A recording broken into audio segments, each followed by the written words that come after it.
Gilles de Retz, compagnon de Jeanne d'Arc, héros de guerre respecté, est aujourd'hui l'un des criminels les plus terrifiants de l'histoire de France.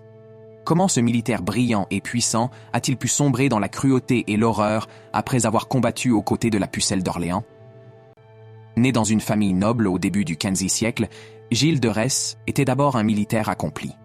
Il devient l'un des plus proches alliés de Jeanne d'Arc. Sa renommée en tant que combattant est immense.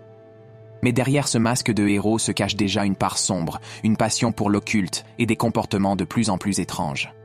Dans ses années de gloire, il mène une vie de débauche, dépensant sans compter, accumulant richesses et terres.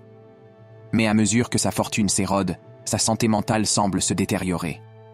Ce qui commence comme des recherches pour des pouvoirs magiques devient rapidement une obsession.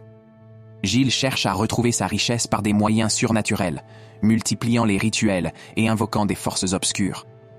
C'est alors qu'un tournant macabre se produit. Des rumeurs sur des disparitions d'enfants commencent à circuler. Les détails sont terrifiants.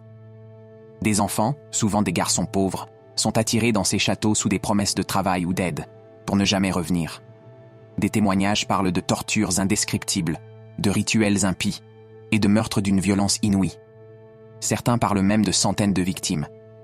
Le tout dans un silence presque assourdissant, tant la noblesse de l'époque semble protéger ce monstre devenu maître des ténèbres. Mais à force de commettre ces atrocités, les rumeurs prennent trop d'ampleur. Un procès est lancé en 1440. L'Église et la justice de l'époque s'emparent de l'affaire.